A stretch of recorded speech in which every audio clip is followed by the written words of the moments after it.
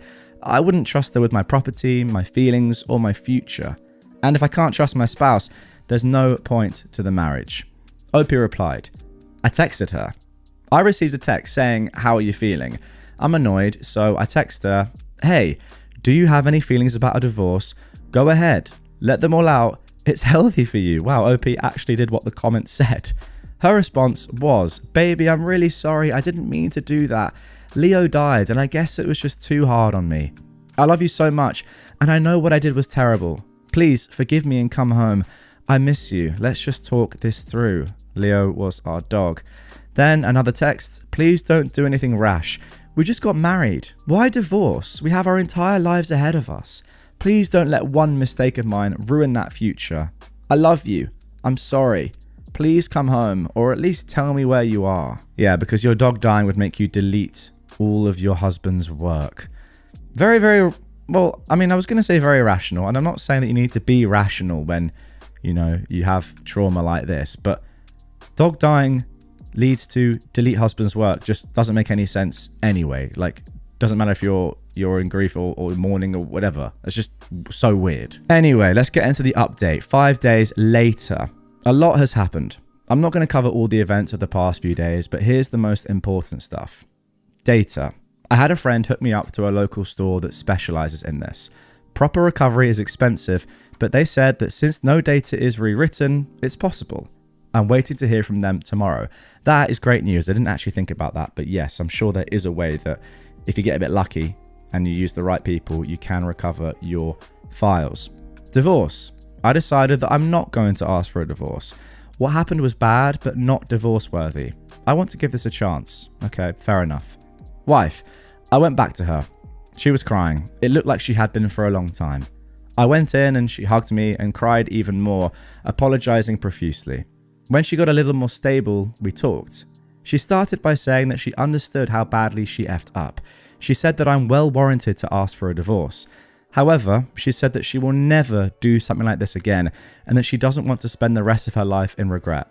She begged me for one last chance. Having had a wonderful relationship before this, I decided that I wanted to give her another chance. I asked her to explain why she did what she did. She said that first, Leo's death really got to her. Second, she confessed that she always felt like the weaker one in the relationship. She felt completely alone when she cried. I made a mental note to comfort her better when she's a little emotional, but she said that she understood right now. And she said that she felt terrible to engage in such power play and that she understood that we're just different people. She told me she really regretted her actions and wanted one chance to make it up to me. Thank you for your help and suggestions. Also, marriage counselling. We're getting an appointment to get through this issue. Okay, guys, comment down below. Now, this was over 10 years ago, right? This was January 2015, wasn't it? And today is the 7th of May, 2025. Do you think, and be honest here, that these two people are still together? I want to know your thoughts. Pause the episode. Even if you're on a podcast platform, you can still comment down below in the Q&A section. Let me know before I give what I think is a pretty obvious answer. Okay, have you done that? Good. Let's get back to my thoughts, which are, of course, much more important than all of yours. Anyway, you think I'm joking? I am. I see no way in which these two people are still together. I think that, fundamentally, they just seem incompatible. Like, I don't think actually either of them are really wrong about how they feel about certain things. But if you're with somebody and they're just too stoic for you, they're too unemotional, and you can't deal with that, which clearly this woman can't deal with that from you, then maybe you're not the right person for her. And similarly, the other way around, I kind of see how this is going to continue to be an issue in the future. Like, some people like the fact that, oh, I'm really emotional, my partner is not that emotional, it works well. And vice versa. Like, I don't really show my emotions, but my partner does, and that's a good combination. But if you fundamentally don't like that about your partner, then I think it's not going to work, to be honest. Also, OP says, we've had a great relationship so far, but you did break up a year and a half ago. So I reckon there's probably more going on there as well. Also, I don't know, you've not been together that long. I know you're married, but still. I hope you're still together in a way. I just think it's unlikely. Maybe I'm being a pessimist here. You guys let me know in the comments down below. I do agree. I don't think this is worth divorcing over. I do just think it's one of the weirdest things that I've ever heard, though. And I can't stress enough how angry I would be and just distraught if somebody did this to me on purpose. Okay, moving on to number 6 now. And I know I said at the start of this episode that the butter story was the weirdest one. And it still is, don't get me wrong. This next story, I think, is a combination of just really strange, but also like just worrying, concerning. I'm not saying the butter story wasn't, but just like really, really openly weird. At least the butter story, the guy was doing it on his own. This one, no. This guy's mum asked him to subscribe to her OnlyFans. It's insane. Let's get into it. My mother-in-law asked my husband to subscribe to her OnlyFans to support her. My mother-in-law, who is 40, has always been very open about sex. When I first met my husband, she managed a sex toy store.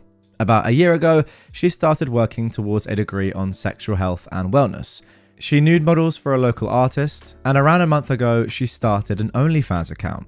Sex and an openness about it has always been an extraordinarily normal thing for her. I have absolutely nothing against her working in the sex industry. That's her forte, and I'm happy that she's doing well and enjoying what she does. However, I've had some slight concerns about it before. Not specifically her working in the sex industry or her openness in general, more so how open she is, especially with her own kids. For example, my husband and I started dating in high school when she was managing the sex store. When she'd come home from work, she would stop by my husband's, boyfriend at the time's, room and hand us sample sizes of different lubes and sensation creams, saying, "I thought you guys might want to try some of these." It always made us both pretty uncomfortable, and it was extremely awkward to have my boyfriend's mum hand me things to try sexually with her son. But nonetheless, the most conversation that my husband and I ever had about it back then was about how awkward it was. Awkward and uncomfortable enough that we never actually used these things. They just piled up on a shelf by his bed. Another time, while we were dating, fresh out of high school, we were hanging out with his sisters. His mum was still working at the sex toy shop. Once in a while, she'd come home with silly toys, and on this night, she walked in with a 1 foot long, glittery you-know-what. She playfully whipped it around towards us like a sword. His sisters screamed and ran from her, and for a while, we all laughed and had fun about it, snatching it from one another and chasing each other around with the glitter schlong. Not quite sure I can say that, but anyway. Eventually, my husband's sister, who was 17 at the time, said something like, "Mum, you better not have brought that home to use. That's crazy." My husband chimed off an "ooh," saying he didn't want to think about that. And his mum laughed and replied, "Oh no, that's silicone. You know the toys that I use are glass." Again, my husband made a weird face but didn't say anything. When we got to his room, I said that it was weird that his mum talked to her children about what she used to get her rocks off. And he told me that she's always been way too open about things that none of them wanted to know, but that she's always just been this way, so he's gotten used to tuning it out. As time went on, I got used to the openness, and it was just that, being too open about personal stuff within conversation. However, yesterday the openness went too far. My husband and I were sitting in our living room watching TV. My husband got a text from his mum and opened it and had a visceral reaction. He tossed his phone down, stood up, walked away from it with his hands over his face while saying things like, "Oh my god," and "holy trash" under his breath. Naturally, I thought someone had died, so I started frantically asking what was wrong. All he said was that he didn't even want to open his phone again. I asked again what was wrong, and he told me that his mum just sent him pictures. I was confused, but my concern started to grow. I asked what he meant by pictures, and he hesitated before saying, "I don't want to ask you to look, but I can't open it back up to delete it myself, so I need you to." My stomach dropped.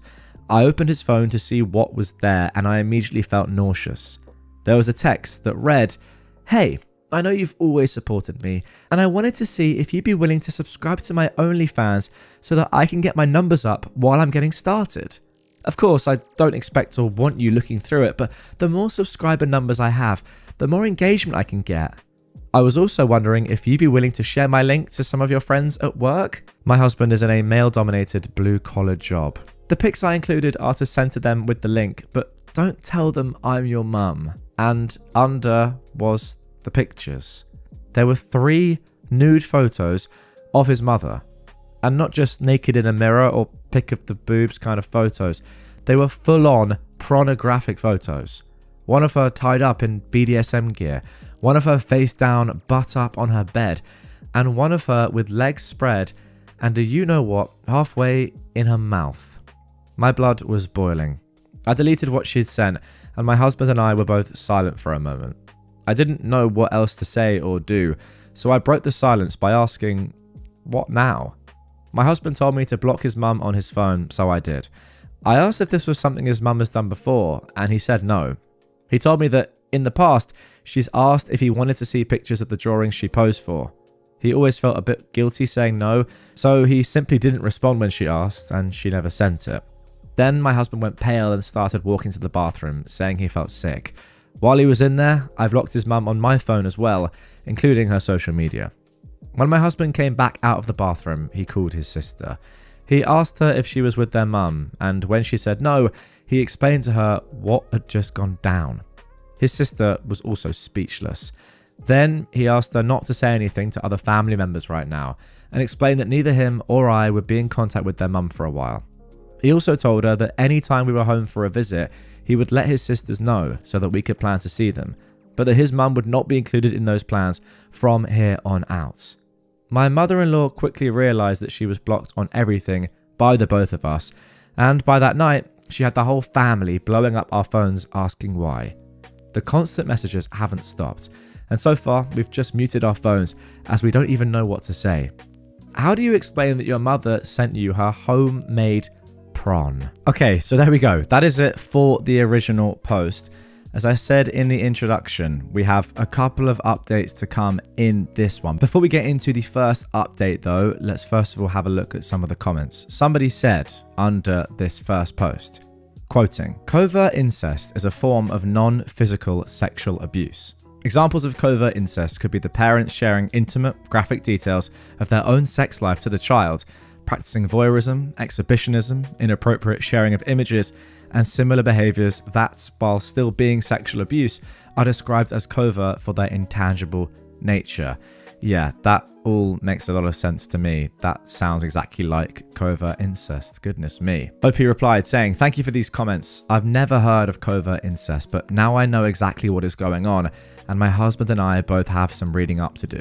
Somebody else said, "When anyone asks why she's blocked, tell them the truth. She sent her OF link and pornographic photos of herself to him, and that crossed a major boundary that he shouldn't have even had to place. Her behavior when he was younger is concerning. I'd be discussing it with a therapist to decide how to move forward, as there is likely some more vomit-inducing things in his past that he might not realise are actually things she groomed him to believing was normal." OP replied to this saying, "This has been a concern of mine since the sex toy discussion, and this incident affirmed that for me. When my husband gets home, I plan on asking about the past a bit, but I don't want to pry, as I don't want to rehash something that he isn't ready to discuss with me, especially things that could be traumatizing. I do know that when we were dating, there was a bit of an issue with her asking explicit details about his sex life, and even about me. Do you prefer a clean-shaved girl? Was one of them. Despite him not answering, she gave him a bikini shaving set from her shop to give to me. Have you tried these positions? I think she would enjoy them. Are you guys using lube? You need to be using lube. Does she prefer ribbed condoms? To name just a few. I know these things made my husband wildly uncomfortable, and when I asked him why he never said to just stop, he told me he has in the past, but she got extremely defensive and acted offended. She would go on a tangent about how she wanted him to be comfortable, coming to her about everything, and how sex was a normal part of life that they should be able to discuss. That's always been something that concerned me. We both go to regular counseling, so again, without prying, I'm going to suggest diving into his mother's past with this behavior in therapy. And finally, somebody suggested it would be a good time for your husband to tell your mother-in-law that he's going to take a break from her. An email saying he's wanted to support her in her interests, even though they disturb him. This request that she send those personal pictures of herself to co-workers is highly inappropriate, whether or not he told them she was a relative. That is his job. Those are unsolicited sexual pictures. They are pictures of his mother, which he personally finds disturbing. Those are co-workers who could report him to his superiors. His mother is old enough to know that 1, it's inappropriate to be sharing sexual details with her children unless they have asked her to. 2, unsolicited sexual content is unsuitable for sharing in general public unless it is acceptable, i.e. Pride Day, a health fair, fetish flea, etc. And 3, soliciting sexual content in the workplace is a potential firing offence. It's time for your husband to be blunt with your mother-in-law and tell her she is deeply disturbing him. Opie replied to this, "My husband is in the military. It isn't just a firing, it's a sharp case with a dishonourable discharge." Wow, well that, if possible, makes it even worse. Now, was anyone else, while listening to that, thinking about the start of sex education? Like specifically episode 1, season 1, episode 1. If you've not seen it, you might not be sure what I'm saying here. And I haven't seen the whole series, I'm going to be honest. I've just watched like a few episodes of the first season. I know I should watch more. All right, I get it, relax. But I was kind of thinking, if you don't know, one of the main characters, Mums, is like a sex therapist. And she's pretty obviously openly sexual, or not sexual, but like she doesn't hide away from talking about sex with her son, and that makes him pretty uncomfortable. Whatever. So I was kind of getting that sort of vibe and thinking, you know what? Like, yeah, this is really, really strange, but it's not the end of the world. But it just got weirder and weirder and weirder. And look, I'm not against sort of, children and parents having that sort of relationship where they talk about everything and they talk about sex and what they've been up to in their free time. I'm all for that. I'm not saying I have that relationship myself with my parents. Maybe one day, I doubt it. It's not really my vibe or theirs, I don't think. But I know some of my friends who will speak about that sort of stuff with their parents pretty openly. Power to them. I think it's getting a little bit too far here. Even before the pictures and saying, oh yeah, do you want to just share my OnlyFans? That's right, your mum's OnlyFans to all your co-workers. Even before that, I think we were overstepping a couple of boundaries. And when that person is listed in the comments down below, covert incest, and given the definition there, I mean, this is exactly what it is. It's not physical incest, but sending your son like nudes of yourself, it's got to be illegal. And I think it is. Okay, let's get into the first update here. This was posted on the same day, 15 hours later. When my husband got home from work today, he did have me recover the messages for evidence should it be needed. That's a good idea, actually. I screenshotted the message with timestamps and each of the photos. In the photos, I scribbled over her not so private areas as well. After that, I sent the images to my phone and once again deleted the messages from his phone, both in his mother's texts and mine, per husband's request. This was something that several people suggested in the comments of the previous post. And believe me, we were on the same page before I even read them. My husband and I are also regulars in therapy, both individual and couples counselling. When we got married, we agreed that doing counselling from the get-go was a good idea. Not because we have problems in our marriage, but it gives us the tools to confront issues in the future and keeps us on the same page 100% of the time. That being said, I asked my husband if he'd ever mentioned his mother's sexualness in his own therapy, and he said no. Since it's how he's always been raised, he saw it as mostly normal. I suggested this should most definitely be brought up at his next session, and he agreed. I also asked if there was anything that has happened that was a bit overboard in the past. Outside of conversation, he said that his mother would often come home from work with new lingerie, and she would put it on and wear it around the house for the rest of the night as if they were regular clothes. When she'd do this, he'd either stay in his room or go to a friend's house because it made him uncomfortable. Yeah, this woman is weird. I think we all know that.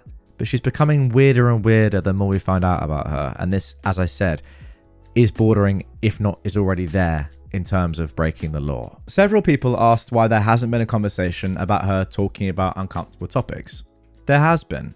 When my husband and I were dating, both of us minors, she would talk to my husband about our sex life explicitly.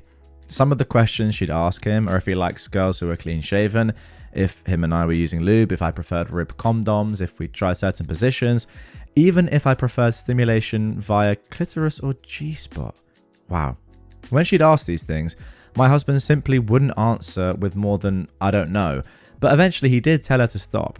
He told her that he didn't want to talk about these things with her, that he knew I wouldn't want her talking about those things with her, and that her asking this stuff made him extremely uncomfortable. Her response was to get defensive and act as if she'd been disrespected. She would say that sex was normal, that she should be able to have these conversations with her son. She even accused him of shaming her sexuality. So he just went back to ignoring the questions altogether. Some suggested that we have an in-person conversation with her about this happening. Not only do we live far away, but we aren't ready for a conversation about it. And we especially aren't ready to discuss it in person. This happened yesterday afternoon, and it will honestly be a very long time before any sort of communication happens with her at all. I did find out what she'd been telling family. She's telling them that she asked if her son supported her, not if he would subscribe and share her content. That is why family have been reaching out and asking why we blocked her for asking that. We will be telling family exactly what happened, but we aren't quite ready to do so yet, and that will come within the next few days. We're still processing all of what's going on. My husband has a therapy session tomorrow, and we have one together the next day. We'll likely wait to talk about this with family until after our sessions. That way we can get our ducks in a row a bit more, and we're even considering legal action. Again, that is something we'll bring up with our therapists before continuing. That is the main reason we took screenshot evidence. For those curious, yes, mother-in-law is young. She had my husband at 16, 17, and we got married young as well. Very common among my family and in the field of work he is in. And that field of work is the military. So him sharing his mother's content would heavily affect him. Not just the firing, that would give him a SHARP, which is sexual harassment/assault response and prevention case, and a possible dishonorable discharge, which would make it extremely difficult to go on after the military. That is all I have for an update right now, but trust that there will be another. Thank you so much for all the advice and support I received on my last post. I seriously gained such good info from the comments, and it's been really helpful. Okay, so before we get into the final update, which was posted just 2 days later, just want to read this one comment. Somebody said, "This is so, I have no words for it, just effed up. What she did was sexual harassment, sending pornographic content without consent, not to mention the whole childhood. There is something like being sex positive, yeah, but then there's harassment, and his mother definitely crossed the line over and over again." Yeah, that's what I was trying to say. Like, I think sex positivity can be a good thing, but I mean, we're nowhere near this. Arguably, we never were. From the very beginning here, as soon as she started, like, you know, getting toys involved and stuff and like chucking dildos around, probably went a little bit too far. Now, someone asked an interesting question. Does OP's husband look like his biological father? And you can probably sort of see what they're getting at there. OP said, "Actually, crazy that you mention it. My husband looks exactly like his bio dad. I mean, down to the hair color, same eyes, and when my husband has facial hair, it's uncanny. He even has a similar tattoo in a similar spot that his bio dad had." Of course, we had no idea at the time because my husband's dad walked out when he was very young. But after he got that tattoo, his mother mentioned that it was in the same spot, with the exception of a few details. It was practically the same tattoo. Okay then, so final update. My husband and I have spoken with therapists about the entire situation, and we've drawn a conclusion to how we will handle things. As advised by our therapist and based on what we've planned ourselves, my mother-in-law will be cut off until she does the self-work and is no longer overly sexual towards family. That being said, my husband and I are prepared for her to be cut off permanently. She will likely not attend therapy herself as she sees it as unimportant. I'm not sure if her opinion comes from her visiting a therapist previously, but she does believe that, quote, "Therapists just tell you everything wrong with yourself and why you need to change. They don't actually try to help your mental health, just make it worse," end quote. I'm sure everyone can imagine what has caused her to draw those conclusions. As of now, my husband and I will not be pushing legal action. We've decided that for us at this time, we'd prefer to lay down the law in what we feel comfortable with. If that's respected, that's great, and nothing more will come of it on our end. If that isn't, and there are more attempts to reach us, such as creating accounts, etc., we'll most likely seek out a restraining order. As I mentioned previously, I've saved the screenshots from the original issue, so we will have that to present if needed. On to family. As a reminder, my husband's side of the family was blowing up our phones, asking why on earth we'd block my mother-in-law. Well, what she told them was that we blocked her after she simply asked for our support in the things she's doing. What they didn't know was that she sent the photos. We told them. We didn't send the photos, of course, but we did describe them. Things were understood quickly and nothing more was said. I don't know if family has taken it upon themselves to confront her about this. If they have, great, she needs it.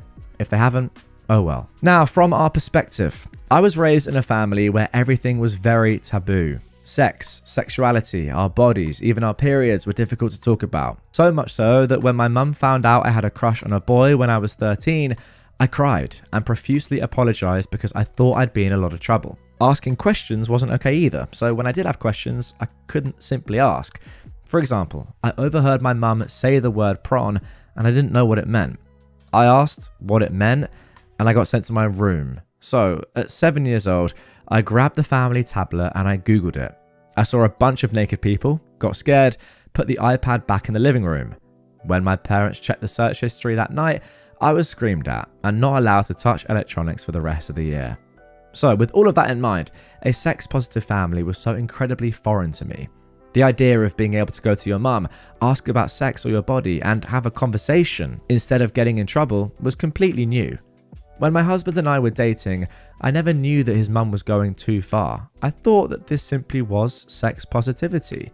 Of course, I had intuition that things went too far at times, like when I questioned the toy conversation, but when the response to my questions were, she's just really open, I chalked it up to that, and I didn't really question it anymore. To answer some common questions, my mother-in-law is not this much when it comes to her daughters. I always assumed it was because they were younger, but the pictures being sent to only my husband really hammered the nail into the covert incest coffin. Come to find out, my mother-in-law also isn't quite as open with my sister-in-laws. She's open about her own doings, but doesn't meddle in their own like she did my husband. I mentioned before that she'd questioned my husband on our sex life when we were dating. Another phone call with my middle sister-in-law revealed that she's absolutely never done that to the girls. In fact, there have been times where she's overheard my sister-in-law saying something about their boyfriends, and she'd say, lower your voice, I don't want to know. Whereas she would straight up ask my husband about sex. Wow, very interesting. Another common question was, where's father-in-law? Well, he's never been in the picture. As I said, he left when my mother-in-law was pregnant with her youngest daughter. My mother-in-law also doesn't have a father herself because he left when she was a baby, and there aren't a lot of men in the family. 2 distant uncles, a few cousins, but as far as close family, my husband was the only male growing up. My husband looks exactly like his bio dad. Same build, same hair type and colour, same bone structure, same eye shape, even a very similar birthmark. That fact makes this even more gross altogether. Why does that make it gross? I see. Took me a second there, guys, but I see. So your mother-in-law is attracted to her own son. Is that really what the conclusion of this story is? That? I mean, I don't want that to be the case, but I think with all the information it has to be. Anyway, let's finish this off. And finally, OP says, no, we don't have children. However, I have always had concerns about leaving children alone with her because of the openness. I will know when my future children are ready to know about certain topics, and those conversations will come from my husband and I, and only us. I've always been concerned that my mother-in-law would discard our opinions on that and give our future children the bird and the bees talk whenever she felt like it. Unless she cannot fix whatever is wrong in her brain, she will not ever be alone with our kids, and even possibly never know them. But overall, this is my final in the whole situation. Thank you so much to everyone for all of the advice. I didn't even know the term covert incest before posting, and I'm grateful that I do now. It's given my husband and I something to do a little research about, and it's changed our perspective on the past quite a bit. My husband will be taking all of this into therapy more than just his last sessions, and at my next personal session, I'll likely bring it up too. It's also a topic that will be discussed at counselling together more than just yesterday's session as well. Again, thank you everyone. Okay, let's round things off with a couple of comments. Somebody said, this is definitely some form of essay to your husband, and I'm glad you two are taking the steps to process it and get to the root cause, as well as protecting yourselves. What she's done is wildly inappropriate and frankly disgusting. Somebody else said, your mother-in-law is not going to go to therapy until she finds a problem within herself, which seems unlikely. Just like addicts, they won't get clean until they truly want to do it for themselves. She has to hit rock bottom and want to change for herself. Going no contact is probably the best solution. Your poor husband. It's one thing to ask for support, but to actually ask your own child to subscribe to your OnlyFans is gross. Wow, what a final sentence there. Just in case you'd forgotten what happened in that story, this mum asked her son to subscribe to her OnlyFans. I mean, I honestly, I sort of want to just do a round of applause there for the most ludicrous title and story of all time. And I know I do say that quite often, but wow. Imagine asking your son, mate, just sub to my OF. It's only $5 a month and you get to see feet pics. Come on, sign up. Right then, moving on to number 5 now. Things are getting serious. This story I really, really enjoyed. It's quite simple, but I think what I loved about it is that a lot of us have experienced something like this in the past and probably have thought about doing something like this, enacting some sort of revenge like this when it comes to a cheating boyfriend, girlfriend, something like that. But we've never actually followed through and done it. Whereas this girl actually did, and it's so beautiful. This is some of the best revenge I read last year.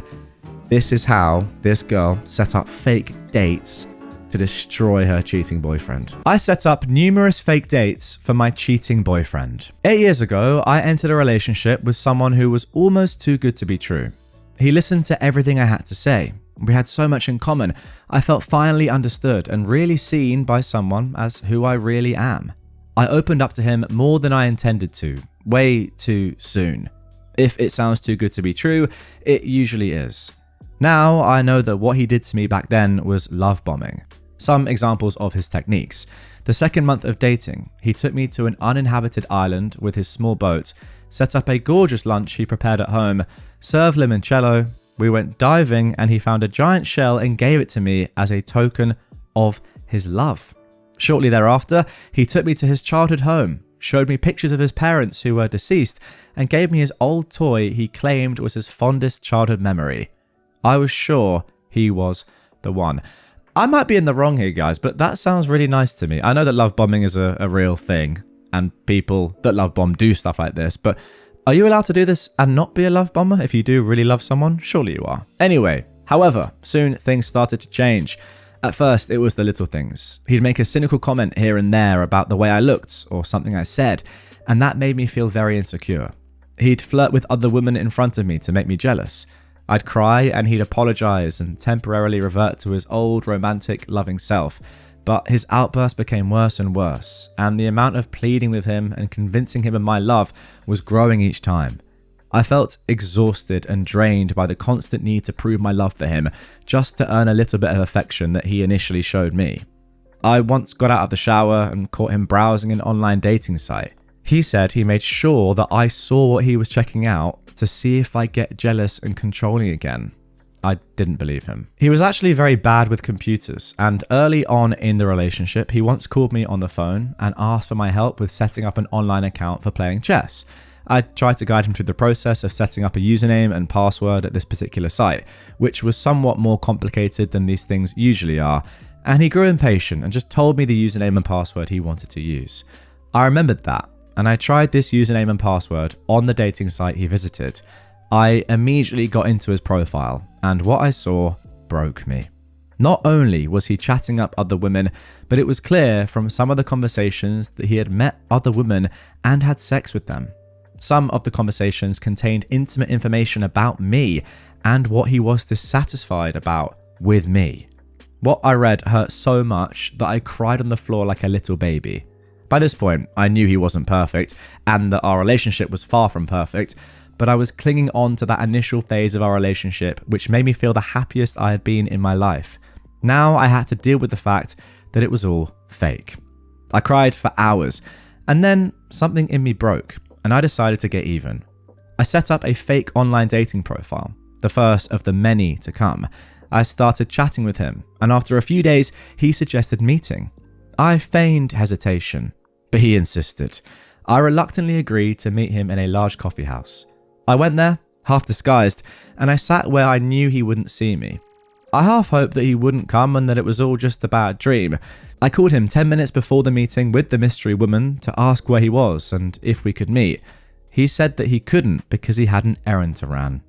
My heart sank. So I actually called him 10 minutes before the meeting with the mystery woman to ask where he was and if we could meet. But he said that he couldn't because he had an errand to run. My heart sank. I kept my eyes glued to the door, and sure enough, there he was. He came in, sat, and waited. At first, I thought I was getting a panic attack because I was so distraught, but I managed to calm myself down. He first waited patiently, then started fidgeting and looking at every woman that came in. And then, as if by divine intervention, a woman came in who looked just as what I described myself online. He immediately came up to her and said something. She dismissed him, but he was persistent. At which point, she got agitated with him and told him to leave her alone. He waited for another half an hour and then left. That afternoon, I sent him a message through the dating site that I was indeed the woman he spoke to, that I saw him, found him physically unattractive, but lacked the courage to discuss it in public, so I faked not knowing who he was. Oh my gosh. I apologized profusely and he said it was okay. No hard feelings. But I knew it wasn't okay. He was very self-aware and narcissistic. No way he was unbothered by that. So, I did it to him again, and again, and again. Sometimes he'd be stood up, sometimes the woman would reschedule and then he'd be stood up. Sometimes she'd cancel at the last minute. At least 10 dates went south. I decided it was enough and that it was time to break up. I did it in public. I told him it was over because he was a cheating SOB. He denied everything and tried to gaslight me and spin the story as me being the jealous freak. I then looked at him and said, all those failed dates, all me. And I just let that sink in. He asked how, and I told him his password, and I left. A few months after the breakup, he wrote a lengthy email saying that what I did to him was ingenious, that it proved I was the love of his life, and that he completely lost the will for online dating because he both fears and hopes that every new woman is me. Wow. I never answered this or any other attempt he made to contact me, and he still makes such attempts even now, years later. What a story. I mean, this is just phenomenal. I don't know if online dating is that good. Some people really like it, some people don't. It's a controversial topic. I've had some good experiences and some bad experiences. Actually, not really that many bad experiences. Well, I suppose the entire question is, how does it affect society as a whole? But we're not going to get into that in this episode. The next one, maybe. But anyway, the point is, this guy is never going to go on an online dating app ever again in his life. He has been scarred in the most brilliant way possible. And he deserves it, by the way. Imagine that, like, you are on a date. Well, you're not on the date, but you think you're going to go on a date with somebody. They walk in. You're like, is that them? I'm not sure. It looks like them. You say to them, oh, are you here for a date with me? Like, Pauline, how are you? They go, don't know who that is, because they actually don't know who that is or who you are. They're just a random girl. And then later, you think that person has texted you saying, sorry, you were just so ugly in real life that I faked that I didn't know you. That is just so good. When that didn't even happen in the first place. Just phenomenal stuff. I've actually done that before, I will say, where I went on a date on like an app, and I went into this place and I wasn't quite sure if this girl was the person I was dating or not. Sometimes, same with guys, I'm sure, but some girls don't always look exactly the same as they do online, which is part of the problem with online dating, to be fair. It works both ways. You can look better or worse. You just don't know how someone actually physically looks in real life. Not that that's really important, okay? But it can be. But yeah, I actually said to this girl, are you Emily? And she was like, no. And I said, great. What a great story. I just said you look like the person I'm supposed to be dating. Then they walked in and I just dated both of them. And then I went home and just that has to be censored because it didn't happen. And also, I wish it did. You talk about commentary. You know, Reddit commentary like this. It's just top tier, isn't it? Okay, we're getting close to the top 3 now. One last story before we get there, though. I mentioned, remember, top 3 are special. This one I had to include, sort of like the YouTube one from before, deleting YouTube videos, which was in at number 7. This is like a combination of my 2 worlds. This guy's girlfriend beat him and all his mates at fantasy football, so they banned her from playing. Now, I love fantasy football. I've said it on the channel a few times. I actually have another YouTube channel where I talk about fantasy football, fantasy soccer, fantasy Premier League. I can't imagine being in this situation where you get beaten by somebody and that ruins your relationship. So that's why this story was so shocking to me.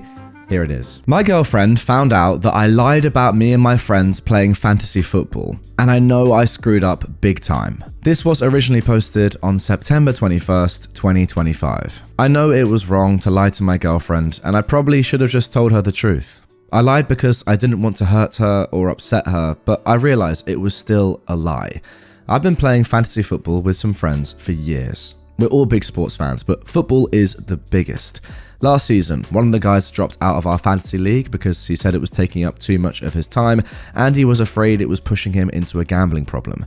We needed another player, and my girlfriend watches football, so we asked her to play.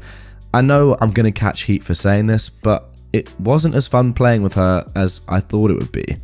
I don't know if it was beginner's luck or what, but she pretty much destroyed the rest of us all season. It wasn't fun losing to her. So, this season we just decided to tell her that we're not playing this year. I didn't want to at first, but the other guys insisted. We invited the new brother-in-law of one of the other guys to play instead. I just told her that everyone was too busy to play this year, and she didn't question it. On Thursday night, we slipped up, and she found out we are still playing. She had to go to work, but she was annoyed. She's been frosty since she got home Friday morning. Next weekend, we're supposed to go to an out-of-state wedding. Her family isn't from Chicago, but now she said she wants to go by herself. I tried to explain it, but it just made her mad. It's nothing personal, no one hates her or anything. I know I'm going to catch heat in the comments. Every time I try to explain it, it makes it worse. I screwed up. There's no way around it. But she is so upset and I don't know what to do to make it better. I know I effed up. Okay, let's jump straight into the comments here before we get to the update. Somebody said, "You definitely messed up. This won't even be about excluding her from something, but about how you were okay lying to her. The key to relationships is communication. My only suggestion for your current situation would be to man up, take full responsibility, and apologize. Then sit down and have an honest conversation with her about why you did what you did and what you plan to do to make sure communication is honest going forward. If you're lucky and you work for it, you'll be able to build up trust again." Opie replied saying, "Yeah, I know you're right. I make no excuses, and I realize I screwed up. Every time I try to explain, I make it worse. I did apologize, but she doesn't want to hear it right now. I understand why she's mad, and I don't make any excuses for lying or hiding it. I should have stuck to my guns when the other guys insisted." Someone else said, "Well, don't try to deflect it onto the other guys. They're not in this relationship. You are. For now. They didn't decide to lie. You did. Own up to it and take the consequences." That's a good point. They never once said, "Well, we're not going to tell her," because obviously you would be the one to decide to tell her or not. You're with her. And then in support of that comment, someone else said, "Nah, you were happy to go along with the guys, even though you knew it meant doing something hurtful to your girlfriend. Getting validation and approval from them was more important than your girlfriend's feelings, and that is 100% on you." Alright, let's get into the update, which was posted over 2 months later on December the 2nd. So, it's over. I know I screwed up and the writing was on the wall. The worst part is that I have no excuses. I know how badly I effed this up. I'm not even looking for sympathy here. When my girlfriend got back from the wedding, she asked me why I lied to her. I didn't have an answer for her. All my explanations just made it worse and didn't really explain anything. I tried to apologize, but she didn't want to hear it. It was the worst week of my life. It was almost like she was freezing me out. At one point, she asked me if we ever talked about her in the group chat for our fantasy league. I didn't even have to answer. She just said, "It's not nice, right?" And I think that was the turning point. I never want to see her cry, and the worst part is knowing I did this because I was stupid and didn't stand up to my friends. She said she doesn't think we're compatible and we shouldn't date anymore. She didn't want to accept my apologies, and I understand, and I won't bother her now. She went to stay with her family for another week, and now I've heard she came back because of her job, pharmacist, and now she's staying with friends. But I'll leave her alone. I'm looking for another place to live because our lease is up at the end of the month. She left 2 weeks ago, and it feels empty. And the worst part is, I know it's my fault. I barely care about watching football now, and normally I'd be excited about it because my team's in first place. If you take anything away from my post, don't put your friends over the person you love. Learn to stand up to your friends. I learned my lesson after all of this. Now, the top comment on this was, so what were you guys saying about her in the group chat then? And someone else said, probably just some unexamined misogyny disguised as humor, I'm sure. So look, we obviously don't know for sure what was being posted in that group chat, what you guys were talking about in relation to OP's girlfriend, but you know, I can imagine it probably wasn't that good. Let's just be completely realistic. The sad thing about all of this, in my opinion, is that it wasn't as if, you know, she was doing something really bad, or even she was really bad at the game, she wasn't enjoying it, she was doing something to affect all of your guys' enjoyment, but in like a negative way, like her doing it on purpose or something. It was just that she was better than all of you, consistently as well, by the way. I'm not 100% sure how fantasy football works over in the US with American football, but I think from reading what OP said, it wasn't beginner's luck at all. She was beating you all each and every week. I think it works slightly differently where you can't have any of the same players, and I think you can pick different players each week. I might be wrong on that. Let me know in the comments down below if you do play fantasy football. But yeah, I mean, she was just destroying you, and for that reason, your mates couldn't deal with it. That's just so embarrassing, on the one hand. What's more embarrassing than that is that you couldn't stand up to them and say, no, stop being such little female dogs, for want of a better word, and just get good. Simple as that. Like, why are you complaining that my girlfriend is beating you? That's on you. There's something about men that can't handle women beating them when it comes to sports, which is just like disgusting. It's so bad. I feel like they wouldn't even care if like one of their mates was beating them, but no, because it's your girlfriend and she's a girl, and I'm assuming here, but this is probably what's going on. That is why they were like, nah, we got to kick her out. And also, like, if it was genuinely beginner's luck, then surely they'd be like, well, next season, of course you can play. If it was beginner's luck, we'll beat you next year. But the fact that they don't want you in there at all, and they're probably saying some pretty horrible things in the group chat, yeah, I'm not sure about that. Some of you guys may not know this about me, but I actually have another YouTube channel which I run called Fantasy Football Hub, where I make videos about Fantasy Premier League. So that's football or soccer in the UK. So I love fantasy football a lot. And my sister, who is not as into football as me, but is into football, has beaten me in FPL, Fantasy Premier League. That's a season-long game over 38 weeks before, and it's now like sort of my part-time job to make videos about it. I've been on Sky Sports, a major broadcaster in the UK, talking about it. Now, imagine if I was like, oh my god, I'm so butthurt, you're a girl, you know less about sport than me, and you've beaten me, and we can never be in a league together again. What sort of a person would that make me? That's just so embarrassing, like all these guys. Okay then, now we are in to the top three. The top three that you guys have all been waiting for, and I will let you in on a little secret now. These top three, unlike the previous 7 stories that have been in this episode so far, in this top 10, these top 3 are actually a selection of stories. It's not just one story. In fact, in, I think, all 3 of these, I suppose, like sagas, if you want to call it that, there are dozens of posts in each.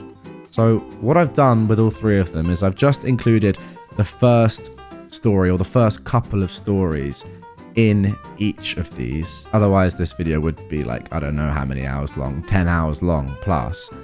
But I've left the links below. You can see in the description, number 3, number 2, number 1, to all of the stories that are within each saga in one easy video. So if you do want to listen to the stories in their entirety, if you like the sound of the first parts of them, and the link to do that is down below. But yes, this is number 3, and this is Stabra. My mother-in-law stabbed me, and somehow I'm the jerk. Update 4. My previous posts are jumbled messes. I'm sorry guys, I was emotionally dumping here because there was so much I couldn't say in my real life. I'm going to try and make this one a little less wordy. So, I got awarded emergency custody and we have a hearing not long from now. I don't feel comfortable giving dates or more info on this. Originally, my lawyer advised against even going for it because my soon-to-be ex was only leaving evidence when he abused me, not my child. But now my soon-to-be ex cannot come near us until the court date. Police escorted me the day after my last post to get our things. My soon-to-be ex had the locks changed and at first wouldn't open the door for the police, but relented. An officer waited by the door while I gathered everything up in trash bags. I'd gotten all of my important stuff into the car, including my son's birth certificate and shot records. Thank you guys for reminding me of those. And I was loading up my son's toys when my mother-in-law got there. She peeked past me into my son's room and started ugly sobbing on my shoulder, clinging to me. I shook her off after a few seconds and kept loading toys and books. I finished up and started stripping my son's bedding and she lost her mind, screaming about how she bought that toddler bed and I couldn't take it. She literally kicked it so it slid away from me and grabbed the pillows, holding them to her chest like a petulant child. I started to argue, but I just shrugged it off and said I could buy him a new one. She then demanded to go through the bags that were in my car already. I refused. She apparently tried to help herself into my vehicle because after she slunk outside, I heard an officer shouting at her. I finished up. My soon-to-be ex asked if we could talk. I declined and left. He dug his own grave a few nights ago. I completely stopped responding and sent one text telling him to go through our lawyers if he wanted to talk and that if he wanted to see his son, he may only text, not call, and we'd work something out. He kept texting and calling. I blocked my mother-in-law's number, so she took to messaging my sister on Instagram, demanding I bring my son back and talk this out with her son, like adults. Quite a change of tune, huh? My sister let it slip that I'm pursuing a clause that would prevent my mother-in-law from seeing her grandson, since I have proof of a few events that would be considered abusive. And now, suddenly, she's loved me this whole time and wants to fix everything. My soon-to-be ex realised I wasn't responding, so he drove to my aunt's house. My lawyer said not to lie about where we are. She wouldn't let him in and told him to leave. They started shouting. My mum and sister took my son upstairs, and when my soon-to-be ex saw him walking with them, the stairs are in view of the door, he started pushing against the door as my aunt was trying to close it. He shoved it hard enough that my aunt fell, so he bolted inside and up the stairs. He started banging on the door, yelling for my son to come out right then, or else. My mum was yelling, "What the F does or else mean? What are you gonna do? Hurt your kid? Let your mum hurt him? Go to hell." That was paraphrased, but she was losing her mind through the door. He was yelling back at her when I caught up, and in a moment of stupidity, I shoved him. He shoved me back and kept shoving me, screaming in my face. I ran back down the stairs and he frickin' chased me. He'd never acted like that before, so I panicked and locked myself in the bathroom, which he then tried to push his way into. At some point, his ride over, my mother-in-law, came inside and started packing up whatever she could see of my sons. The cops came not long after this. My aunt had run to her car and called them. My mother-in-law talked to them first and fed them a lot of BS, but once they realised we were hiding, they sided with us. My soon-to-be ex got arrested. His mum was informed she could have been arrested for theft for removing my son's things. She was removing them when the cops arrived, but she was given the option to give it back and go home. My ex was bailed out yesterday. My lawyer got the custody order set up, and it cleared this morning. My mother-in-law also may not come near him or attempt to pick him up, as she is included in the order. I never thought my life would end up like this, and honestly, every time somebody knocks on the door, I feel like I'm jumping out of my skin. I don't know what my soon-to-be ex exactly planned to do, but he's never behaved like that before. He's usually more mental than physical. I don't know what's gotten into him. Well, I do, but it all makes no sense. So, that is the update. My son and I are both starting therapy. He doesn't understand what's happening and misses his dad a lot. All he wants to do is go to my mother-in-law's and play on that stupid frickin' jungle gym. He said he misses her too. How do I help him understand this? He's asked so many times if dad is picking him up or if we're going home soon, and it's breaking my heart. Okay, wow, that is a genuinely mental update to the previous post. Everything seemed pretty chilled, or like not chilled, but I thought it had calmed down a lot at the end of the previous post, but wow, that's ridiculous. Things have just gone absolutely crazy. What is your ex-husband doing? Soon to be ex-husband, current husband, I don't care. What is he doing? He's just panicked and just gone mental, hasn't he? I mean, the more and more this story goes on, it is pretty clear that you and arguably your son as well have been sort of mentally tormented for a very long time by your husband, of course, but also by his mum. Like, that is so scary to think about. That, yeah, you thought, okay, I'm going to work, it's fine, we can leave the kid with my mother-in-law who absolutely loves him and loves me. And then you realize after all this time what's been really going on and what your husband is really like, and it's just like disgusting. But yeah, at least now you know, and you're able to get out of there. Crazy stuff nonetheless. The next day we got our next post. Stabra came back this morning. She came to the main gate with 2 coffees and asked to be let in to talk to me. I could hear her yelling, "I brought her Starbucks. Tell her I brought Starbucks," when the gate office called. I refused, and I told them to call the police if she wouldn't leave, and that she was the one on the photo I was bringing down today for them for the no entry file. They told her she couldn't come in. Our house is on the corner, so we could see her at the gate when we walked onto the porch. We saw her argue for a bit into the speaker box, then back out and leave. I went ahead and brought the photos of her and my soon-to-be ex down to the gate office. The attendant said she left when he mentioned the police. It was all on camera. I'm requesting the video and filing for a restraining order. F this. Also, edit to add, I called the police per the advice of my aunt. They're going out to her house now because she was told not to come back. Ugh, terrifying stuff. You're just not getting left alone at all. The next day, we got another post. Stabra and the coffee update. Plus, advice needed. I called the police back because they never updated me on what happened when they went to Stabra's. The officer said that she swore she wouldn't come back to the community if he didn't arrest her, so they let her be. If she comes back, she will be arrested for trespassing and possibly a couple of other charges, as the community's landlord is sick of this already and said he's done with her coming here and upsetting his residents. We're sending a cease and desist next week.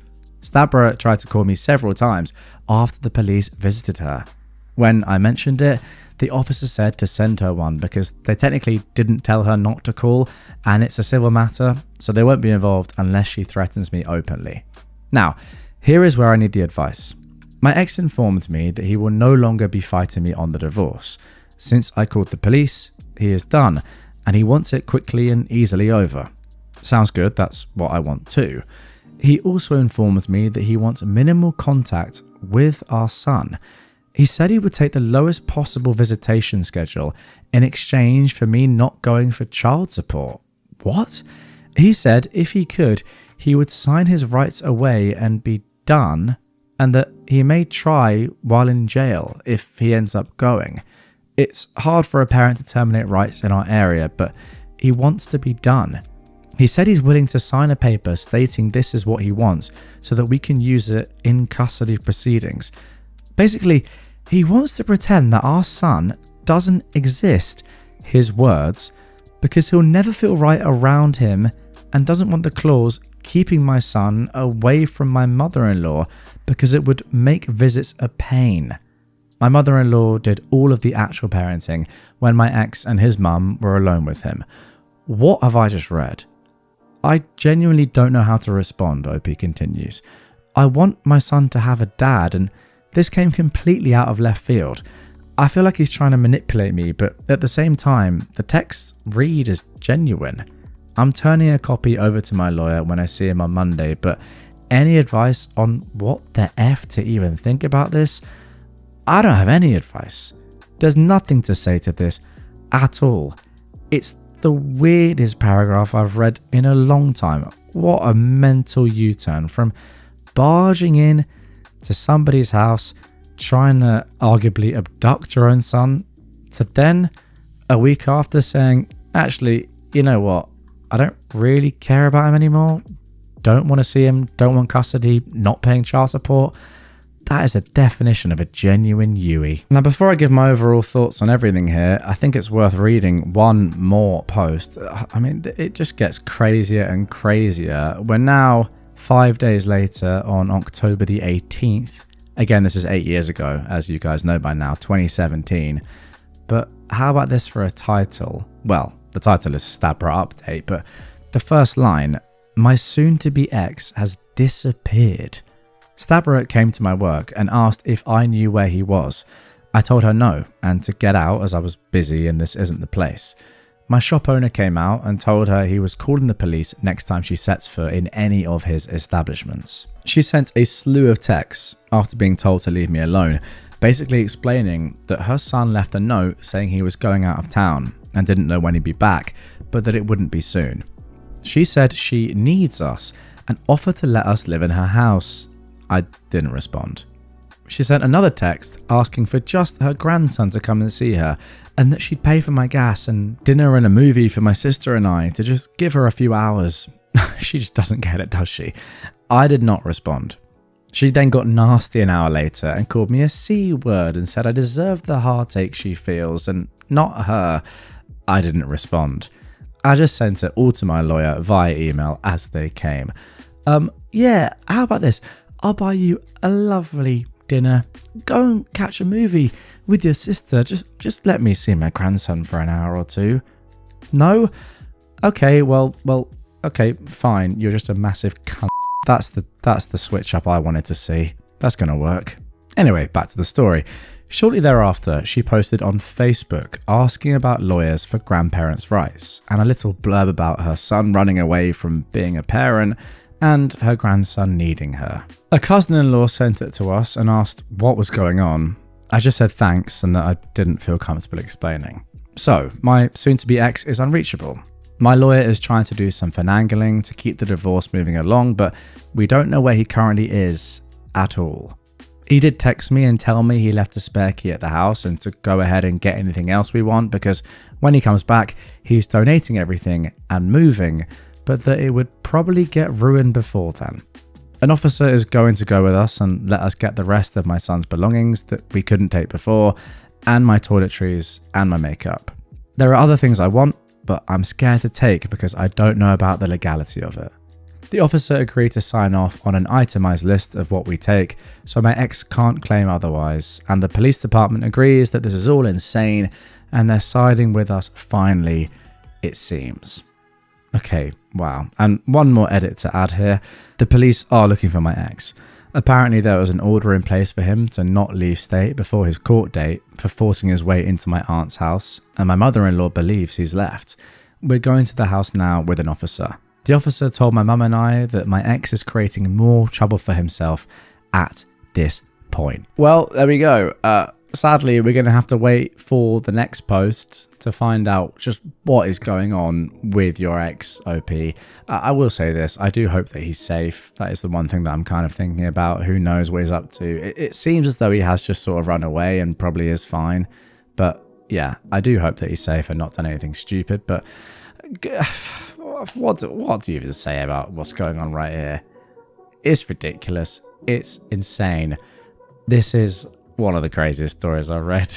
just mental. And to think it all started by one pretty weird woman stabbing her daughter-in-law with, I don't even know what it was, something that you used to cook a hot dog or something, wasn't it?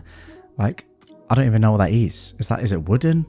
I think it's wooden. That has just caused this crazy explosion and what we're reading now. Crazy how the world works, but maybe it was meant to be. I do just love, though, on the one hand, just saying, oh, I'll buy you dinner. You can watch your favorite movie. No? All right, well, I'm just going to completely abuse you then. If one doesn't work, if the nicest doesn't work, go for the abuse. It's like she's playing good cop, bad cop, but she is both roles. And I absolutely love it. Okay, so that is the start of the Stabra saga. Once again, if you would like to listen to the entirety of that in one video, link down below. Let's get into number 2, where the same applies. This is Blabbermouth's sister-in-law. You guys will remember her. She is just so entitled, so phenomenally entitled. It's wonderful. It really is. And similarly, this is just the first, 10% of the story. So if you want the whole thing, link down below. But yeah, let's get into it. Number 2, Blabbermouth's sister-in-law. The story of a sister-in-law who demands a holiday. To start with, I am a 46-year-old woman, married with 3 kids. 10 years ago, we came into a lot of money.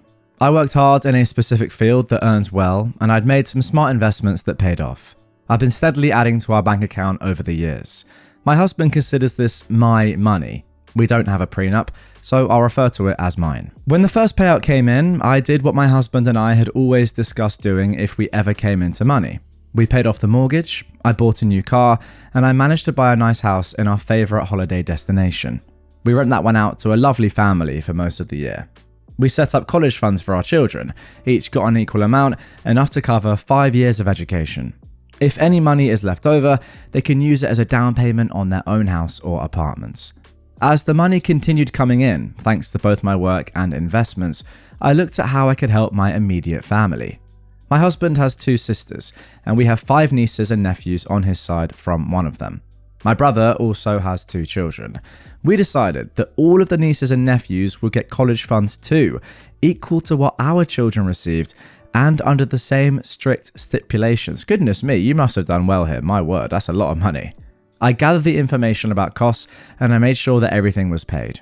One niece had already started college, so I reimbursed her parents for what they'd already spent to keep things fair. She managed to finish within 4 years and still had some money left over.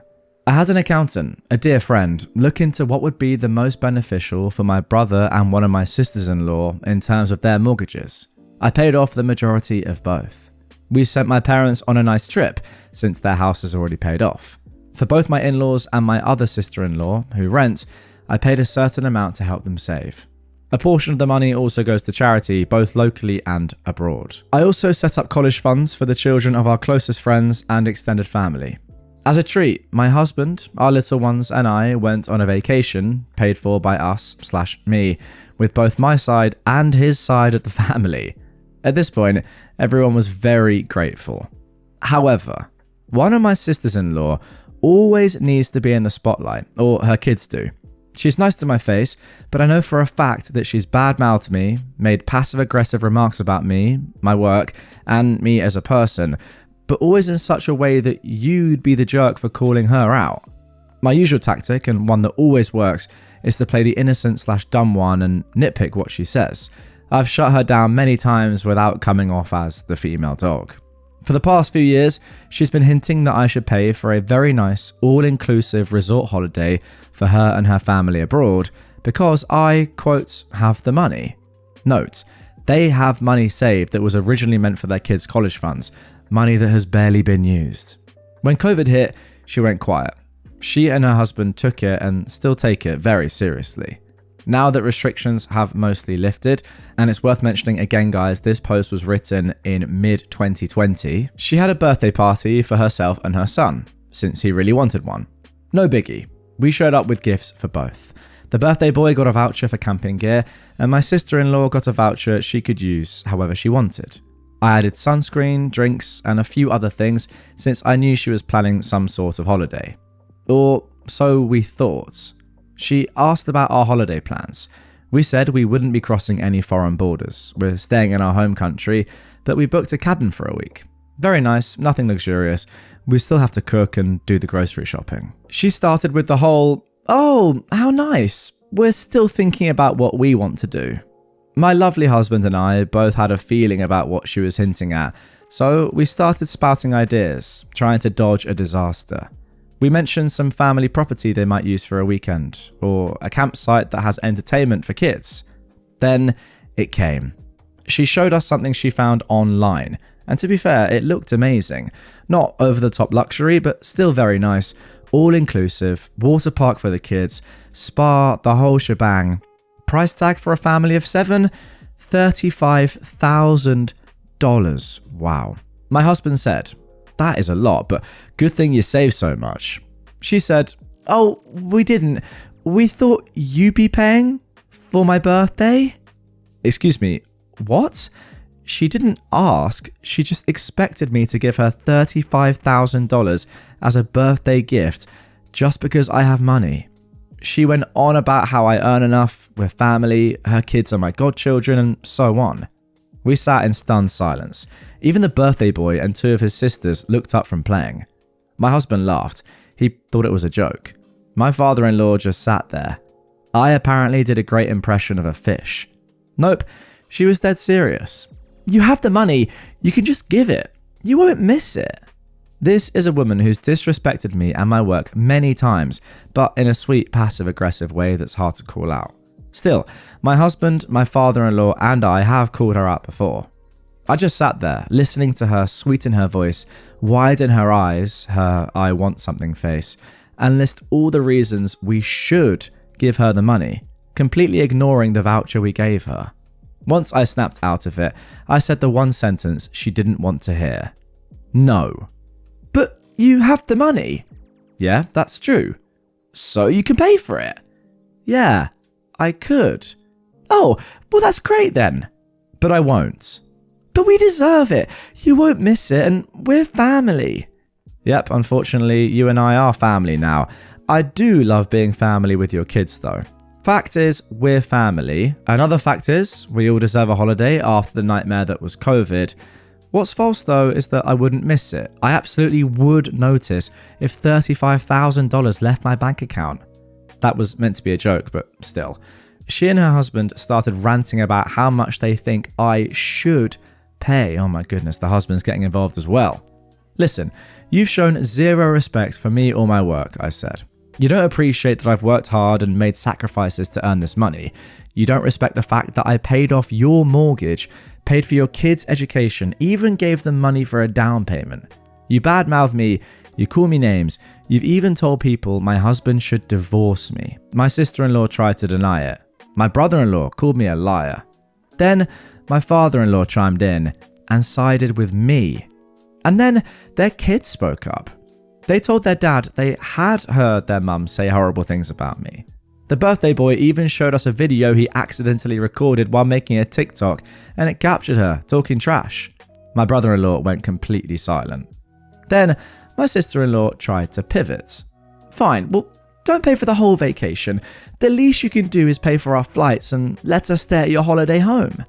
Keep in mind, we rent that home to a local family for most of the year, and due to COVID, they still live there.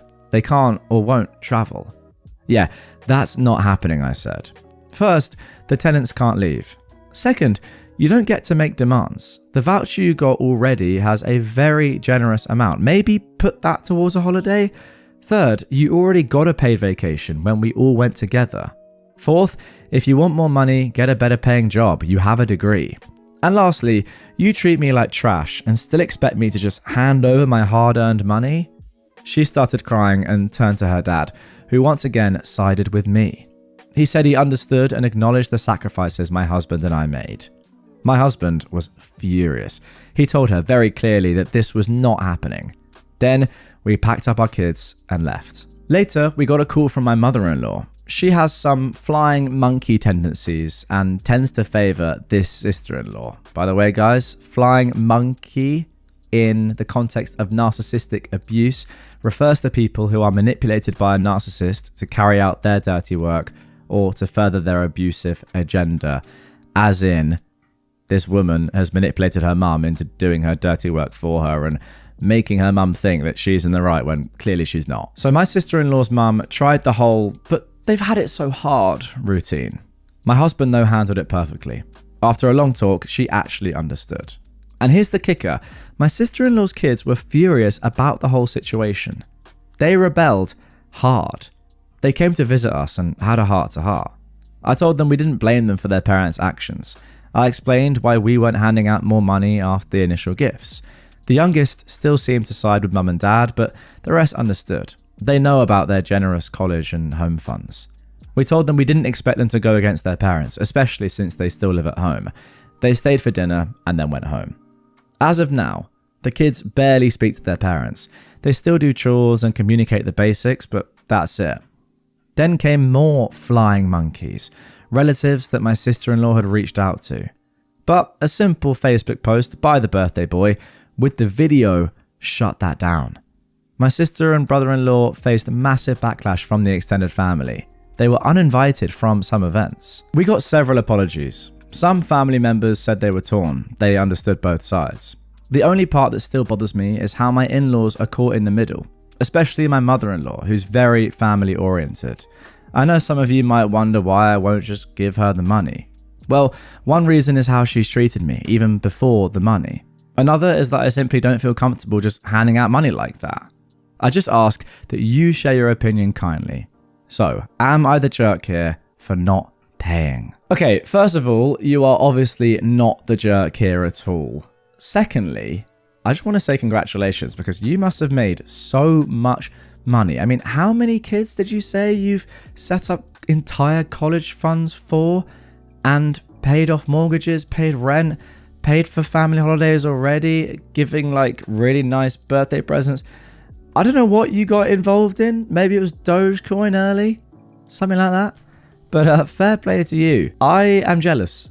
Well done. I'm jealous and proud. That's just insane that you've been able to do that well. Well done. I'm sure you've worked very hard, as you've said, but you must have made a lot of money from whatever investments those are to have that level of cash to help out your entire family like that. So well done to you. Now, as I said in the introduction, there is another post that I'm going to include in this episode, sort of like an update, I suppose. But then there's also like dozens of other posts about this woman and yeah, the rest of OP's. Well, I don't want to say entitled family. There are some interesting characters, let's just say that. But yeah, it's just crazy that somebody would have the audacity to demand this when you've paid off their mortgage. They're still like, no, I reckon you can give me a $35,000 holiday for my 7 kids.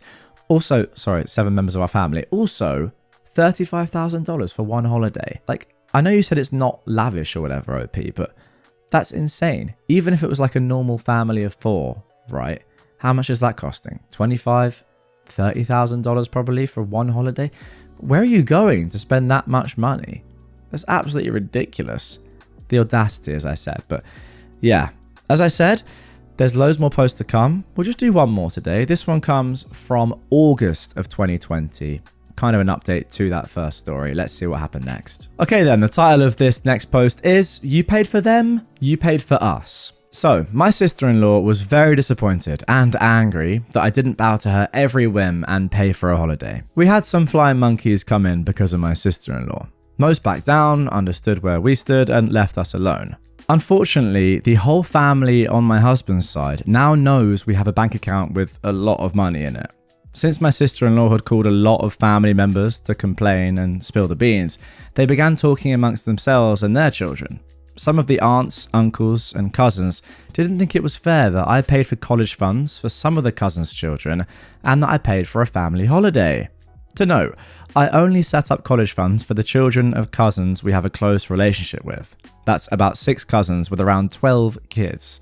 I've been in this family for almost 20 years, and I only see most of the aunts, uncles, and cousins at the yearly or bi-yearly family reunion, if everyone even shows up. I've not seen some of them in 5 to 10 years. A couple of days after the fallout with my sister-in-law, one aunt and uncle called, something they never do. I put my phone on speaker as I was folding laundry. They asked how everything was going, how we were holding up during COVID and such. We exchanged some experiences, and then they said this. This was the start of the conversation.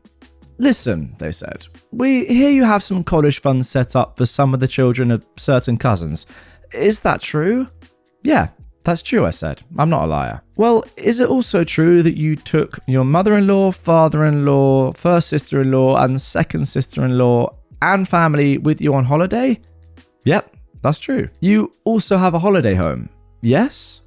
Well, we do, but why do you want and need to know? Well, we never knew you had so much money. Well, a lot of hard work, sacrifices, dedication, and luck were part of it. Aha, well, you have to pay for our grandchildren's college funds as well, and we want to go on a holiday with our children too. We deserve it too. I was just in shocked silence. We're family, so you have to pay. At this point, I was in less shocked silence. Yes, we want college funds for our 6 grandchildren, each consisting of $800,000, and we want a holiday home like yours, but in another location. We already have one we want. We'll send you the information. And that also goes for our family holiday. We're family, and since you have the money, you can pay for us too. At this point, I'm in annoyed silence. They continue to rant that they deserved it because they're family, and family takes care of each other. My husband, meanwhile, had heard everything and was getting angrier. I pressed the record button halfway through the conversation and asked them to repeat their demands. I eventually asked them if they had more to say, which they didn't. I just flat out said that it wasn't going to happen, that they might think they're entitled to my money, but they aren't. I quoted the phrase that they, and many others in the family, told us when my husband and I didn't have money and were in a tight spot because of a health scare.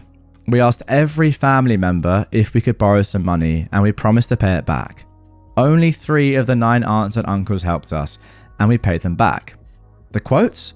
"It is your responsibility to have and save enough money for the care, well-being, and education of your family. If you can't, then you don't deserve them. We won't be giving you any money." Stunned silence on their side. I told them to relay the message to the rest and not to call us with such demands. And I hung up. My husband was very proud. In the weeks that followed, some other aunts, uncles, and cousins called with the same demands. Only those aunts and uncles who helped us in our time of need called to say that it's our money, they've seen our generosity, and not to give more. One cousin called and asked for a certified loan for a down payment on a house, something I agreed to. They had the majority saved, but were short by $1,000. They needed to pay early to secure the house. Just now, I saw I received the first half back. That also raised heck. Then, with the aunts, uncles, and cousins, we had a Zoom call, and I explained my reasons for not doing stuff. I told them they could always come to us if they truly needed the financial help, but under legal contracts so that neither party would feel screwed over. The cousin who borrowed money even showed the certified/notarized loan. Most seemed to understand. Not entirely happy, but they knew they could come to us for help. Some, however, didn't accept that. Then came the cherry on top. I came home last week on a weekday to find a lot of parked cars in an otherwise empty street. I had to pass my house to park somewhere else, and around 15 to 20 aunts, uncles, cousins, and their spouses had gathered in the front yard. So much for social distancing. It turned out to be 3 aunts, 3 uncles, and a mix of cousins and their partners. I parked the car and I walked back home. Now, here is something that not many people know. I have security cameras around my house that record sound. Another thing that few people know, don't mess with me. I've been told my right hook is very painful. While walking back, I called the non-emergency line of our local police station. I told them the situation and warned that things might get out of hand. They said they'd send someone to assist. And poop hit the fan. The moment I came into view, people started screaming and cursing, telling me to pay up or they'd make sure I paid, one way or another. They began cornering me. Some pointed fingers in my face and poked my chest and arms. I told them multiple times to stop and to leave. Some neighbours also called the police, and more officers arrived and tried to get through to me. Then, one uncle made a mistake. He slapped me. A man of about 6'3" slapped me, a woman of 5'2", across the face in full view of the cops. The crowd went silent as he got in my face, ranting that I had to obey him as an elder, with his hand raised like he was going to slap me again. He didn't get the chance. I knocked him to the ground. He wasn't unconscious, but he was definitely rattled and stunned. That was apparently the cue the cops needed. The family members were shocked. The officers got them away from me and were clearly annoyed. A few of the aunts, uncles, and cousins ran to their cars and drove off. The rest were dealt with by some very angry police officers. Some received fines for breaking social distancing rules, and they may be facing charges. To shorten the novel already, I'm fine, I've just got bruised fingers. The uncle had a broken cheekbone. My lovely camera footage is now in the hands of the DA. The other family members have distanced themselves from what happened. To be honest, I feel really trashy. I feel like I'm dividing the family just because I won't hand out my money. My husband says it's my money and I worked hard for it, so I get to decide what happens. Still, I'm thinking about setting up college funds for the rest of the kids, though I'm doubting that. It would feel like I don't stand my ground, that I can be persuaded with violence, threats, and harassment. I'm so Sick of it. Now, some other information as well, just to end this one. I've pressed charges, OP says, against my uncle for the little love tap that he gave me. Thankfully, he's not filed counter charges for the one I gave him in return. I've been told he asked for anger management and a psychological evaluation voluntarily. His statement is that he got carried away and felt he was being egged on. He also wrote a letter of apology and sent it to my lawyer. I don't know what to believe. This behaviour is out of character for him. He and his wife also contacted my lawyer with a written apology. All those present had to give statements, and one clear theme came out. They were all there because the aunt and uncle who called me first, the ones from above in this post, told them they should come and try to convince me. As for charges concerning the others present, my lawyer is looking into whether we can get charges to stick for harassment. He's also checking whether the instigators can be charged with anything else. That guy is having a field day. He loves this stuff. The relatives who weren't involved have sent texts, calls, and emails apologizing for the behavior of their spouses, siblings, or parents. None of them have asked me to drop the charges, just sent heartfelt apologies. Okay, wow, I thought that was going to be just a little update explaining how the sister-in-law reacted to you not giving her any money, or $35,000, for her free vacation. But no, things seem to level up a bit. And as I said, there are so many more posts that OP has written about her family. And maybe not just about her sister-in-law. You guys know this about me. I don't like to spoil things for myself. So I don't read any posts ahead really. I scan them to make sure they're good and entertaining for you guys, but I don't read them sentence by sentence. So I don't actually know what's going on until you do, in effect. But just looking through OP's Reddit account, I mean, there are a good 20, maybe even 30, maybe even more posts from OP. I mean, I'm still going now. Goodness me. Once again, guys, if you would like to listen to the whole of that Blabbermouth sister-in-law saga, the link to the entire video is down below with every single part compiled into one easy to listen to, easy to watch YouTube video. But now it's time for the moment you've all been waiting for. Number 1.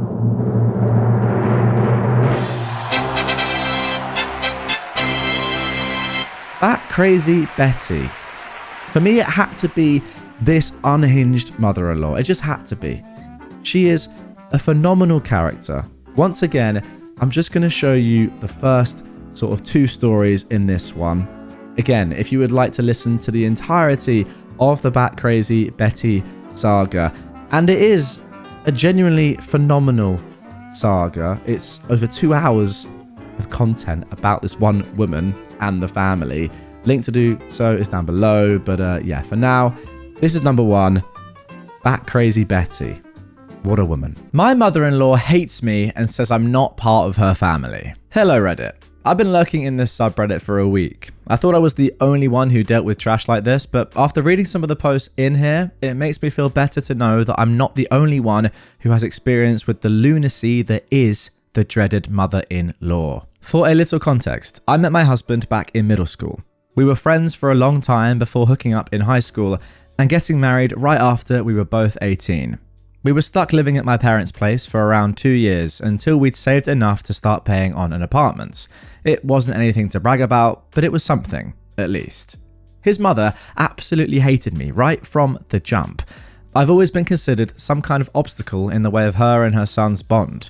She never accepted me into her family. I was never invited to birthdays, holidays, or any type of family event for the first 9 years of our marriage. I didn't mind, as being within the same room as her for any length of time gave me the literal poops. I have IBS, so stress and anxiety really screw with my insides. My husband catered to this for a couple of years, until he realised it wasn't fair to me. So he stopped accepting her invites. This didn't go over well at all. At first, it was phone calls and texts demanding my husband accept that the tramp, me, is not welcome, and that he is expected to show up within the next hour or else. It then graduated to pounding on the front door, which went ignored, pushing handwritten notes through our mail slot, leaving notes pinned under the windshield wipers on our car, stuff like that. And they ranged from tame to borderline creepy and psychotic. This woman is unhinged. The stuff she would write sometimes made me wonder if she was crushing on her own freaking kid. She can't love you like I do. I'm the best thing you'll ever have in your life. I miss you, baby. No, before you draw conclusions, she's never tried hooking up with her son. She's just overly involved and lonely. My husband's father died when my husband was a little kid from cancer. It was devastating for both my husband and his mother. She compensated with overly loving him and spoiling him to the point where she was emotionally and socially dependent on him. I remember when we were kids, if my husband wanted to go outside to play with friends, she would fake some kind of illness to get him to stay home. This went on all the way into high school. She wouldn't let him miss school as she believed his education was important, so she at least gets a point for that. But when it came to my husband's social life, she did not like it when he strayed away from the nest. For any reason. When I came into the picture, you would think that someone had died. Her world had fallen apart. Someone had swooped in to take her baby away from her. No, mother-in-law, I'm just here because your son is cute and he drives. At least that was what my thoughts were at the time. I was a shallow kid, don't judge me. It took around 3 years of us dating in high school before it finally hit me how much I loved this man and I was going to spend the rest of my life with him. We almost missed senior prom because his mother tried to sabotage it for us, but thankfully we were able to go and he proposed to me on the dance floor in front of everyone. I said yes. We couldn't really afford a big wedding, so we eloped to Vegas at a small drive-through chapel. When his mother found out, she pooped herself, literally. As she was staring daggers into me, she was straining so hard that the air coming out of her sounded like a drowning foghorn. She excused herself and went to go shower. Oh my goodness. We were hoping that once she cleaned herself up, we could have a rational conversation. Nope. The 9th circle of hell opened, and out came the most frightening demon, crawling on all fours and ready to pierce a hole straight through my skull. Oh no, it was just my mother-in-law, screaming at us, mainly at me for taking her son away. My husband tried to tell her that he loved me, but her screaming was so loud that she drowned him out. After around 10 minutes of the screaming, my husband decided that was all he could stand. He took me by the hand and started pulling me towards the door. She begged him to stay and to see reason that I'm just some tramp that had invaded her home and corrupted him. My husband didn't miss a beat. This isn't verbatim, but he said something along the lines of, "Mum, you're going to have to accept that I am a grown man now and screaming at me won't work anymore. I love this woman. She has been there for me since middle school and I fell in love with her. I married her because I want to be with her and she is the love of my life. If you can't love me enough to accept her, then we just can't talk anymore." And that was that. We left.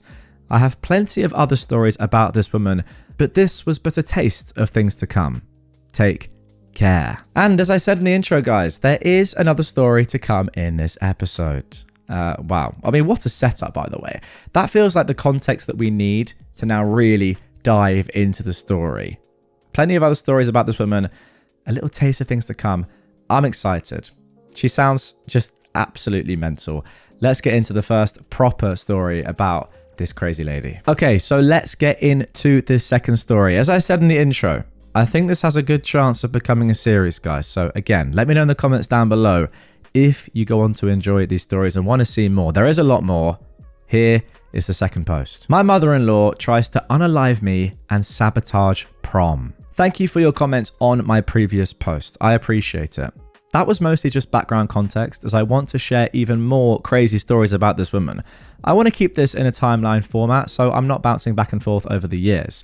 I want to give her a nickname so it's easier, so I think I'll call her BB, short for Bat Crazy Betty. You know what, guys? I'll call her Betty just because I prefer calling people by actual names, but Bat Crazy Betty is a wonderful nickname. The stuff that happened before this story, mainly her screaming at my husband, who I'll call Dan, and me about how horrible I am, well, she hadn't done anything particularly bad up until that point. She did throw things at me and call me horrible names, but I'd let it roll off my shoulders or I'd go cry into my pillow when I got home. I wouldn't give her the satisfaction of seeing me cry. What a female dog. Anyway, on to the story. Senior prom. Quick trigger warning as well, this deals with attempted vehicular assault. I almost didn't go because I had a horrible flu that week.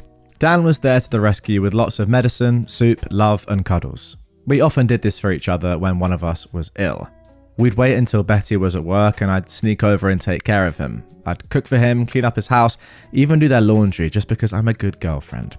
I have another story about when I decided to cook dinner for Betty as a peace offering. My parents were always too busy with work, so I was usually left to fend for myself when I reached a certain age. When I was little, we had a nanny. Dan was my savior that week because I woke up the day of prom feeling great. My mother had booked me appointments to get my hair, makeup, and nails done.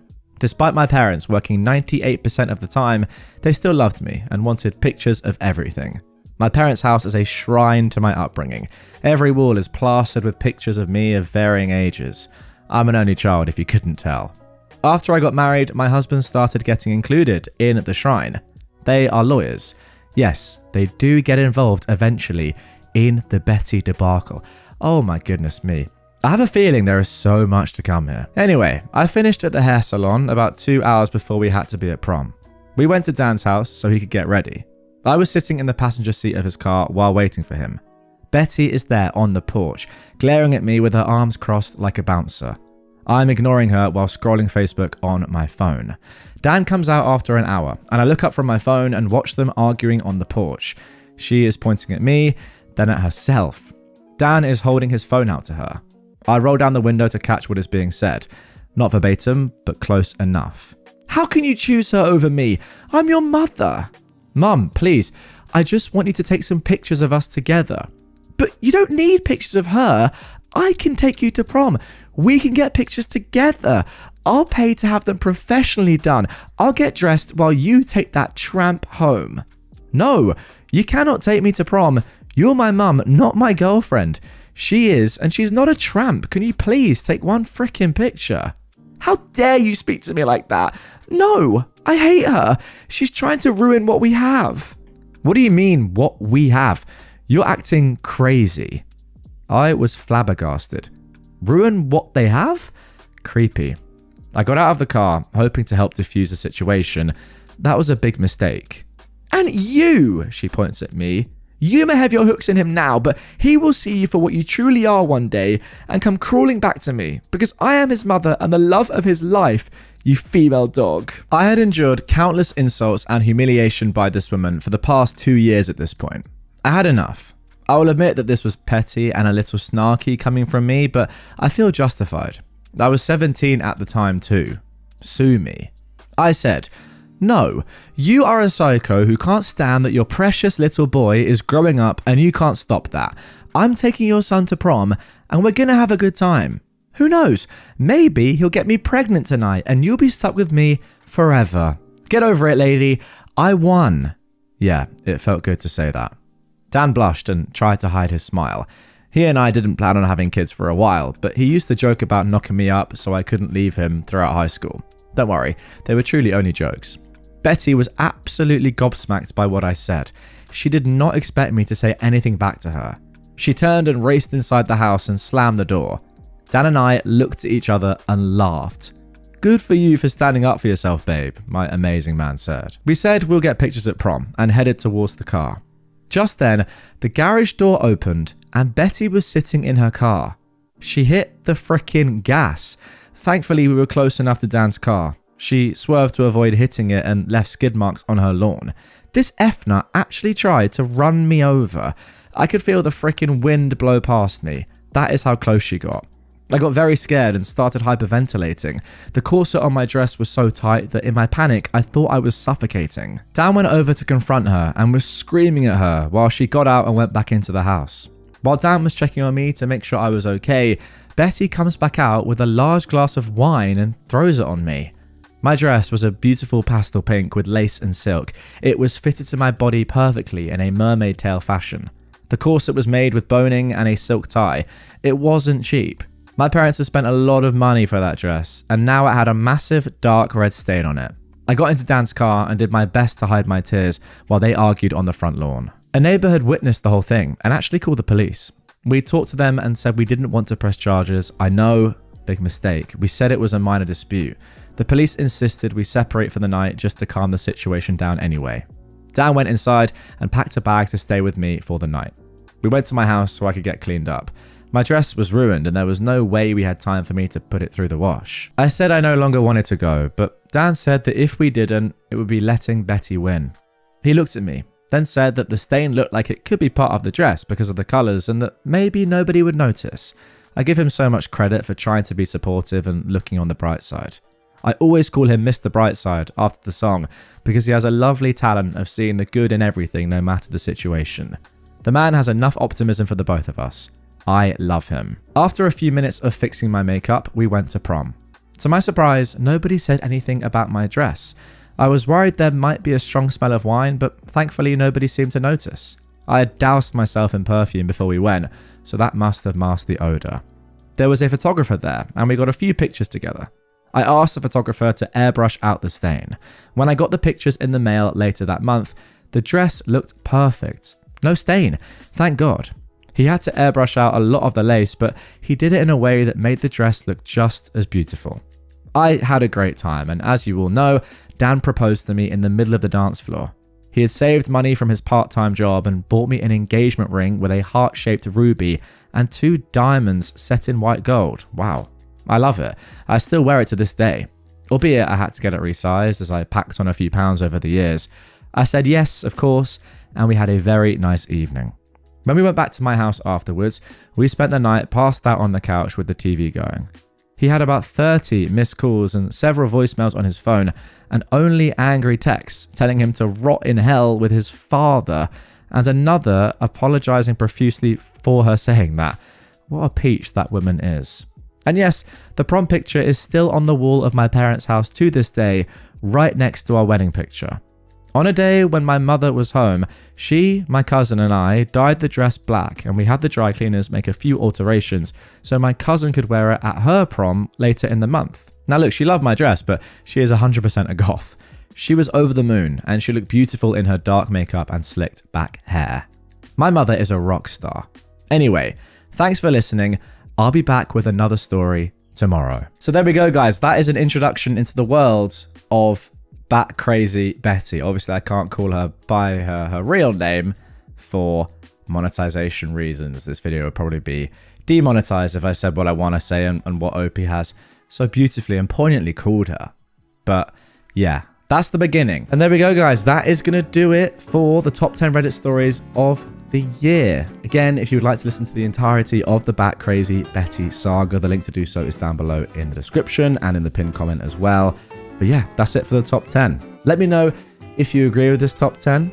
I didn't actually ask for your input at all this year because I just thought I'd do it myself because there were stories that I had in my head that stuck out that had to be in there. I think the top 3 picked itself this year, to be fair. But yeah, let me know what you think in the comments down below. What do you think about the order? Did I miss any story? I really hope I didn't. But once again, if you do want to listen to the whole thing for the top 3, link is down below. It's been a great year for Reddit stories. Hopefully 2026 will be as good, if not better. Thank you guys for your support and for listening and watching all the episodes on whatever platform you're on over the past 365 days. Let's go again. 2026, bigger and better than ever. I will catch you tomorrow, where we will resume the more regular Reddit stories.